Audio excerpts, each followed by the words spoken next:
What's up, guys? And welcome to my stream. And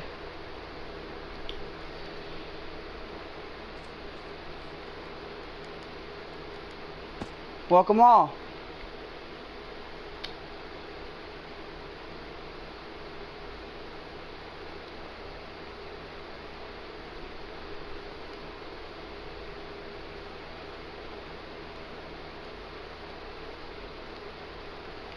So today we're on Minecraft, but today we're going to be talking about my projects that I will be doing. So the first one we're going to talk about is Super Mario 64. Now, why this one? Well, no, I think this is, no, Super Mario Galaxy. But I was thinking, okay, sorry. I take that back. I spelled it wrong. Don't criticize me. I know I'm probably gonna have to fix this, but okay. So Super Mario Galaxy 2. 1 and 2 will be fixed, entirely fixed. It won't be the same problems as normal. But to make it apparent, well, all of these projects will be worked on with teams. But Super Mario Galaxy, I don't know where the direction goes, but the last time I was done finishing it, I do believe that I did a pathway to the castle and some like some big cubey terrain cubes, flattened terrain cubes. That's the only thing I think was left off about it, with the Mario character, of course. VR chat, I'm not gonna worry about VR chat yet on Dreams, because VR chat, I still gotta figure out how I'm gonna leap the portal system. I still gotta, everything's new to me. I have to figure it out myself. But once I do VR chat's hub world, I have it built, but just sitting doing nothing yet. So once I can figure out teleportation area to area, then I will I'll upload actual hub of VR chat. So if, like I said, if you guys have any questions, you can feel free and I'll answer them for you. Another project I will be doing on Dreams is all of the FNAF maps. Everything to FNAF 10 all the way down to FNAF 1. So all the FNAF maps, like FNAF 1, like I already have the camera system for FNAF 1, the camera HUD I call it. I also have the light system for the lights and the doors. The doors are broken. I don't know what happened to the doors, but one day they were working just fine, and then for some reason they just started getting buggy and it started destroying the map. So I'll have to fix the doors, but the lights work, the camera system works, everything in the office works. I also, by the way, I made the camera by hand, and when the game comes out, I'll show you what I mean about I made the camera system by hand. The engine that all the games are running on, that is also built by me. The engine was completely built from scratch by me. If it said Area 51, yep, it says codename Area 51, or just Area 51. That engine I built entirely by myself. The loading screen as well. Everything I would say in that engine, that's what FNAF and mostly all the maps are running on, my engine. But FNAF, I have the first map working on. I have some of the cove done. Like I said, I was trying to get as much projects done. But I'm pretty happy about FNAF. I still am really happy about FNAF's map. Now Luigi's Mansion Trilogy. That one I'm probably gonna let sit, because of the first mansion is already gonna be a pain in the rear, doing it all by myself. But Luigi's Mansion, yes, the assets are still there. I did the trees, I did the walkway. I still need someone to make the character. Like, you guys can help. Like, I will put you in the credits. It's just I never had time to put you guys in the credits, so I'm really, really sorry.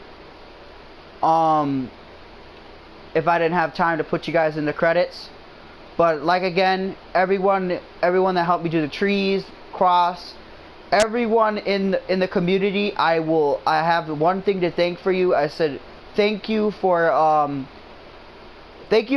overall making my life easier, because if it wasn't for you guys, it would have been a lot harder to build the map from scratch. But I feel confident. But let's not get off the topic. So Luigi's Mansion's trilogy is going to be 1 to 2 all the way to 3. The first mansion already, I got like probably like the front hallway, and you know, all the way back to the foyer, which is basically the foyer all the way to the, I think, that balcony. But everything else, like, it's still waiting for it to be built. So Luigi's Mansion is, you know, I would say probably like 1% built. You know, besides the outside and stuff, I still gotta build the outside and stuff, but the inside, like, I didn't show anyone the interior just because of how much stuff was around it. Like, if you walked into the interior, it would be like walking into a beta sensor. Essentially everything, like, there's a lot of things placed everywhere. Like, most of the doors are like placed in the air. Like, it's what you call like a nightmare when you build a game. But the next one, oh my goodness, this game, Super Mario 64 1 and 2 Ultimate Collection. Now, Super Mario 64 1 and 2, instead of having it goes by the DS. Instead of having 4 characters, you could play as Bowser. You could play as all the cast of characters. All the power-ups are in the game too. So if you guys like the power-ups, and you guys are a big fan of power-ups, all of them will be there. B Mario, Cloud Mario, all of them will be there. As well as all the Super Mario 64 cast you can play as. And these are entirely going to be built on Dreams. So yeah. So let's move on to the second one. Now this one, I have posted a couple trailers on this channel. Yes, I have. It was, I believe, 2 of them. I still gotta do the remake again, because apparently both of them had some buggies and reports of most of the audio missing, so I'll fix that later. But this game is also, there's a trailer on Little Big Planet 3, and soonly I'll be doing it on Dreams. But you know, I didn't have time because I really wanted to get as much of Super Mario 64 built as possible. I was always worried about this. This was the map I was always worried about getting built. I pushed all the projects aside, but now when I get the game, when I fully get the game and it's out, you could expect all of these projects, including the Ray Ra's horror project to be horror. Okay, let me tell you about Ray Ra's horror project. This game really defies the meaning of, if you like scares, you like jump scares, you like open worlds, you pretty much like MMORPGs and Five Nights at Freddy's, like horror games, then this game would definitely be for you. Just because the first, okay, let me explain what happens in the trailer. So the first thing that happens in the trailer is there's a general, someone named General is talking. So he basically says, General, do you have any idea how much the stable conditions are of this machine? This machine is highly dangerous. Why are you pushing the inconvenience of this machine? What purpose do you want this machine to do? Because this is not going to solve nothing. So obviously, it really turns into, it's really catchy. Now the first thing is you're playing as this undercover security guard detective. You're trying to figure out what exactly happened to the world and the landscape. You're trying to figure out what actually happened, what made this one machine go rampant and go on a killing spree. But this is not real. This game is not real. It's made up. I'm just telling you what it's so far as part of the game. So as the detective, the person that's trying to figure out what ticked off this machine to go haywire and start wiping out many of big buildings and areas and companies. So as the detective, which is basically he's playing undercover as the undercover security guard, but really he's the detective. And as the detective, he's trying to figure out exactly what went wrong, what triggered him for this machine to go haywire and start killing people. Like, this is not real. This is, like I said, this is a game. Be fair warning. This is a game. None of this is real. But as a detective, you're trying to find out clues. You're trying to figure out everything and then when it turns to 11:59, then your time is over. You gotta go back and return to the surface and essentially go say until midnight. So essentially you gotta wait for midnight. And the way the midnight works in here is midnight lasts for 12 hours. I'm not joking, full on 12 hours. Unlike our world, midnight there lasts for 12 hours straight. But daylight, the daylight is what gets me. The daylight is a full 24 hours. And then the sunrise or the afternoon, it's 2 hours long. So there's a total of 28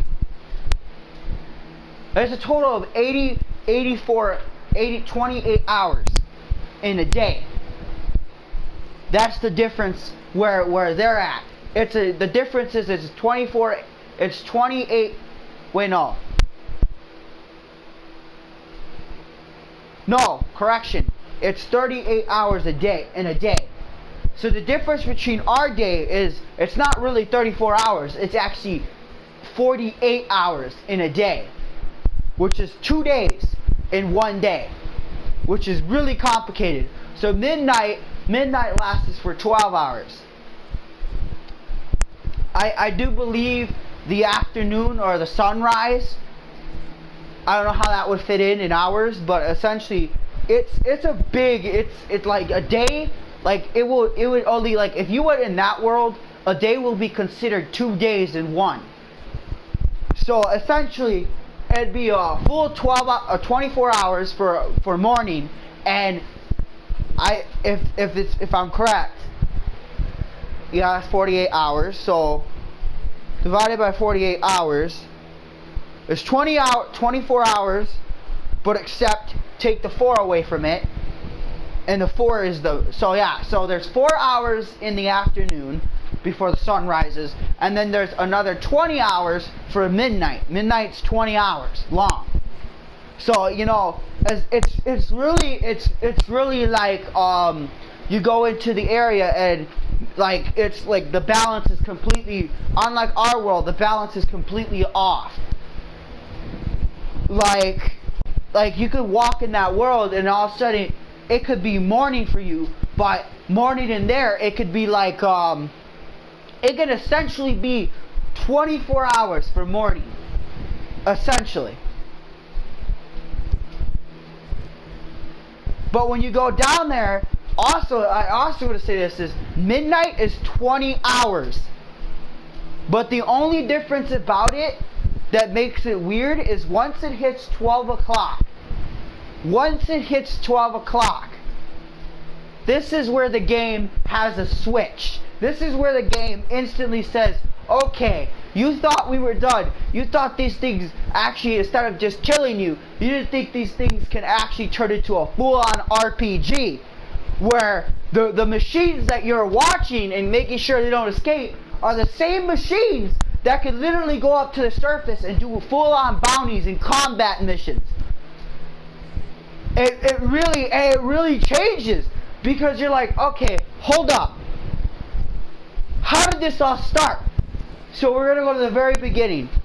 So as the very beginning, if you listen to both trailers, these two characters, this general and this doctor, they're explaining essentially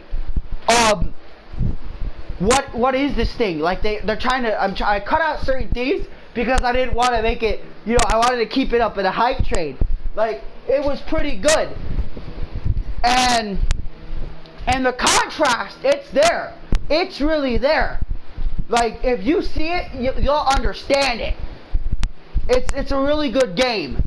But what happens is essentially there's this doctor, okay? This doctor took his daughter's machine, which was an entertainment machine. It was like a entertainment robot that entertained kids, but it only entertained her. Like, it sung songs to her. It was like one of those, you know, animatronics that could sing. But the difference with this animatronic was what the doctor did to this animatronic. This animatronic was special. Unlike every other animatronic in the world, this one was very special because it had one thing that no animatronic in the world or any animatronic ever had, instead of attacking and, you know, fight us afraid. This thing could it was full on combat protocol.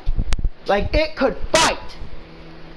The difference between this robot was it could fight like mad skills, bro. It can knock you on your feet. It was really impressive what this thing could do. But I'll get it off topic. I'm spoiling some things, exactly what's gonna happen in the storyline. So what happened was, this doctor went up to the general, the one that, you know, made the entertainment robot for her daughter, so she wouldn't feel alone. And he went to say, "Hey General, I got something intriguing for you." And the general raised the eyebrow, like, you know, like he was really questioning, like, what do you mean? What are you talking about? Something for me. He's like, there's something about this machine that I modified.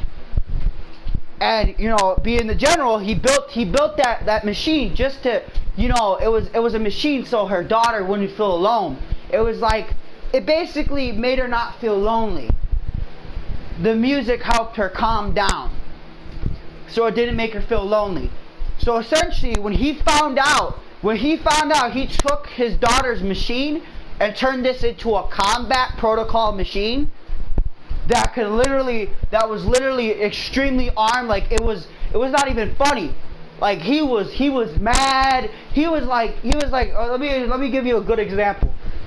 He was like walking into a, picture this. Picture this. Alright? So essentially, just picture it. Essentially, it was like him himself, like losing it. Like, he lost his cappuccino. Like, you know how people, when they get really mad, they would, like, crush things in their hands? He was just not happy. He looked like he had, like, the worst day that you have ever seen.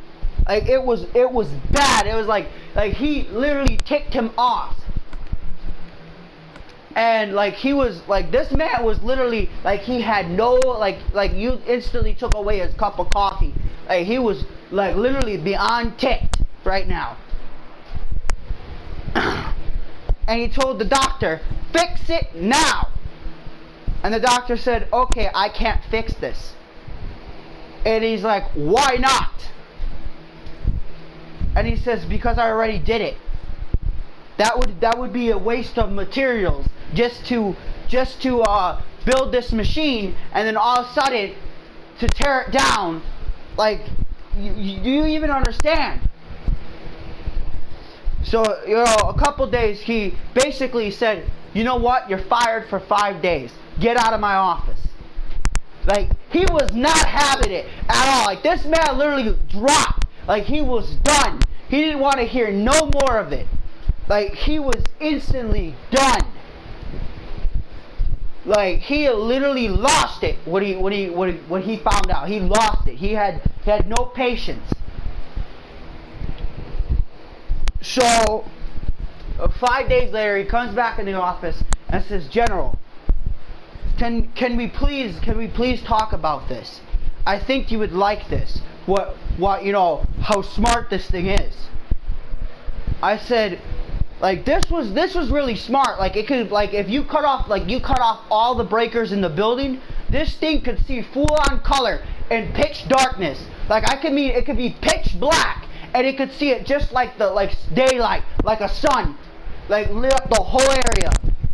Like, you could cut out all the power in the building, and it would be like you go outside, and it would be like bright colors. Like, it would be like daylight for this machine. Even though it's pitch darkness, like it's pitch black, there's no light at all. So then he's intrigued.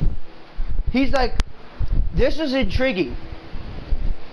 I said, "Not only you said, to take all the facts," I said, "I regret kicking you out. But you're going to have to prove me way more of what this thing could do. Because I'm not having a machine that is completely weak in the military into our army that essentially basically sits around and be lazy." He didn't want that. He wanted this thing to be fully engaged, where it could, like, as he explained, it could hear from 1,000 miles away. Like, it could basically hear 4 times, like 50 times around the world, like 50 times wrapped around the world, essentially. That's how good its hearing was. It could wrap around its hearing, like its hearing could go 50 times around the world. It had really good hearing. Like, this thing was like, it was supposed to be one of those, it was literally what you call like extremely strong. Like, it was like compared it to every single character, and there was no way you could describe it. Like, it was ridiculously stupidly strong. Like, you could throw fire at it, and it would absorb it. Like, if you hit it with water, it would absorb it. Any sort of ability, including punch through, it won't do nothing to the machine at all. It's completely invincible. Once it lifts a certain mechanic, it becomes completely invincible, essentially, where nothing can hurt it, except, some exceptions, which I won't go into that detail because that would spoil it. But some exceptions will hurt it. So essentially, what this is he explains how strong this thing is. He's like, just think of this. Think of the world's heaviest object, and it picking it up like nothing. Like, with one hand, like nothing. Like, literally by one hand, it could pick it up just like nothing. Like, this thing was ridiculously strong. Like, if you thought of the heaviest thing in the world, like in our world right now, it could pick that up like a twig, essentially. That's how strong this thing was. It would pick it up like a twig with one hand.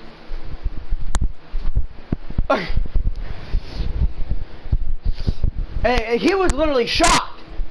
He was like, what have you created? What is this monstrosity? It's call it Razap, or Razap was the first model. Razap, he called one of the first models Razap. But, in the end, I'm not going to spoil it because it's part of the ending. I don't want to spoil it why he called one of the robots Razap. But the first robot he built was called Ray-Ra. Now, there was a reason why he was called Ray-Ra. The back of the R, like the second R, was called Rage. It meant pure rage. Like, this thing, as soon as it got to a certain point, unlike Valkyr, as soon as it got to a certain point, like if it was so tired, like even once, like if it got super bored, it would kill. It would kill in this mode. And it essentially becomes completely invincible. Nothing you throw at, like you could throw fire at it, you could throw water at this thing, and this thing will not die. Essentially, it's invincible. You can even smack it with a brick, and it still won't die. But like I said, there is some conception for it. Like, it's not all the way invincible. It has, you know, it has its flaws. It could be easily outsmarted sometimes. So it's not all the way invincible. But essentially, when he got to a certain point, he essentially said, if you want to know more information, you're going to have to sign this contract. And maybe that you won't like signing this contract, but if you want more information, you have to sign this contract, General. And essentially a couple of minutes later, he signed the contract. He said, well, I signed the contract. What other things are you going to talk to me about? I said, wait, what about the armor?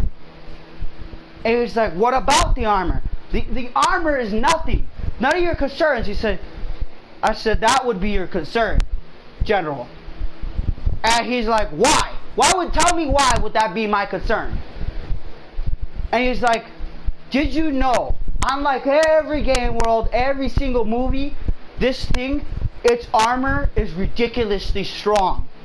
It could easily be put down like a wall. And what I mean about how stupidly strong it is, the armor, it's made from weapons. That's the ridiculous part. All of this armor is made from actual weapons. Like, it's not real, but, you know, it's armor. When he built the armor, he built it out of, you know, like guns. But these guns, they had no function. Like, they were, all the things were taken out of them. So essentially, yeah, essentially what it is basically his armor was made out of, you know, parts of guns. But it didn't have no triggers. It had, like, most of all the things that were taken out. It was taken out of the armor. So it had no firing function. So, you know, it wouldn't backfire or hurt anyone. So it was taken out of it. But when it got back to this base, then it was put back on. Like, there was a button that they would press to activate the gun wall. The gun wall is essentially, oh my goodness, it is the unstoppable force of you cannot get through. And here's why.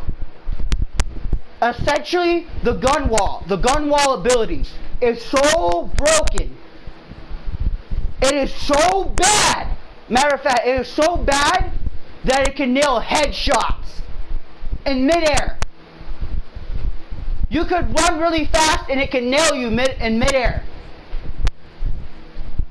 That was the difference with the gun wall ability. It was so broken. Like, if you were to run or try to jump or try to dodge it, even the bullets would lock onto you. So there was no way you could outrun them at all. No, like, no way.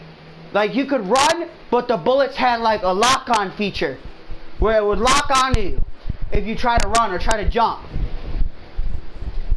So essentially, this machine carried heavy artillery weaponry that was so broken that he's like, you should be worried about the armor.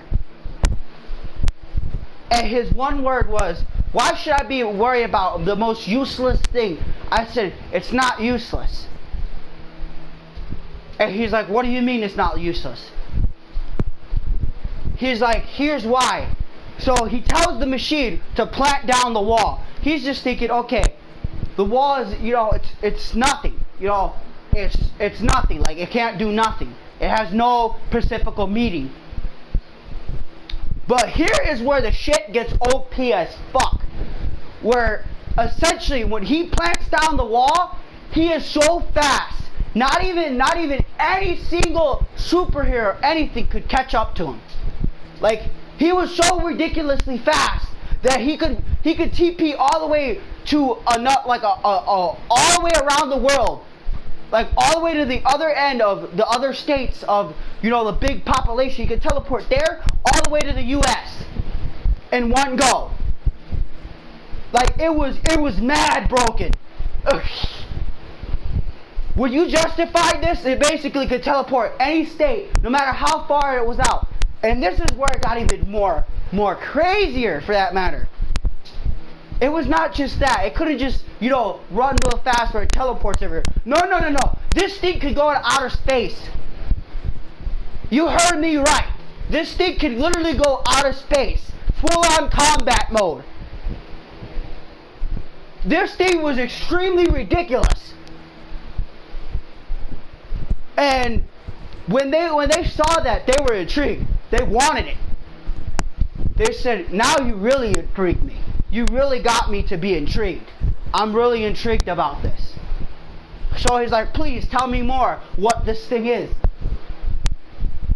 And remember, there's gonna be a name in this writer that you better make sure you keep in your head, and that is Ray-Ra. Hold up, guys.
Okay, stream, I'm back.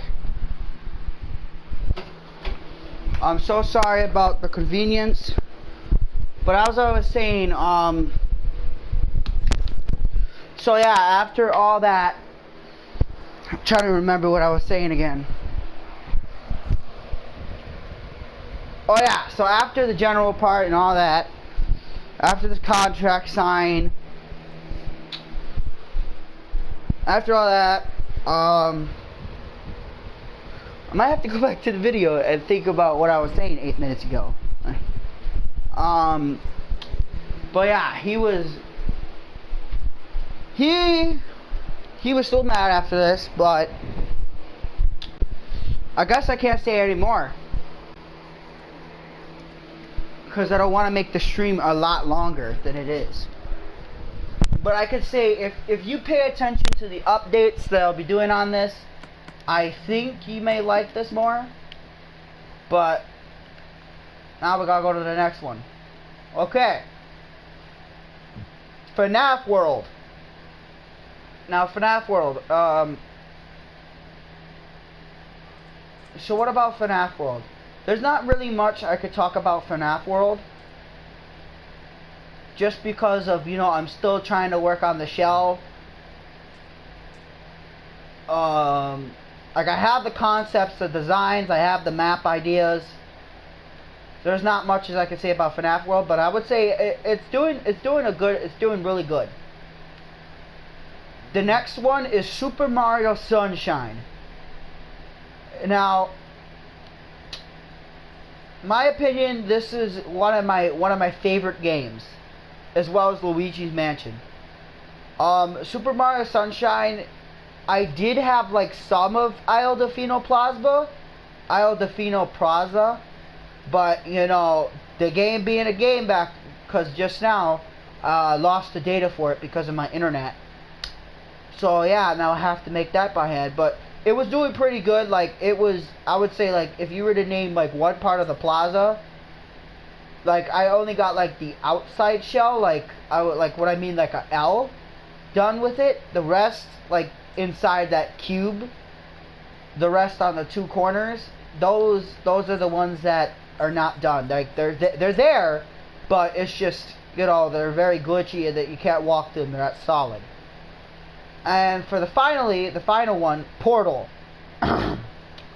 Portal 1 and Portal 2. And if there's a 3, I'll build a 3. Those are not worked on. I do have the contrast ideas. I do have the time for it. But those, however, they're there. It's just I gotta figure out how I'm gonna build up the map, considering the area is very restricted. Like, I know where the restricted barriers, and that will not fit there, so I'll have to figure that out. But if you guys want to keep updated for updates and notifications, hit the bell. And yeah, don't forget to hit the bell if you want updates and notifications.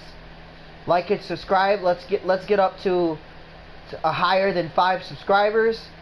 I hope you guys really like my dreams video. I will be doing more updates soon about it when I can. So this is Ray Raw Eclipse signing off.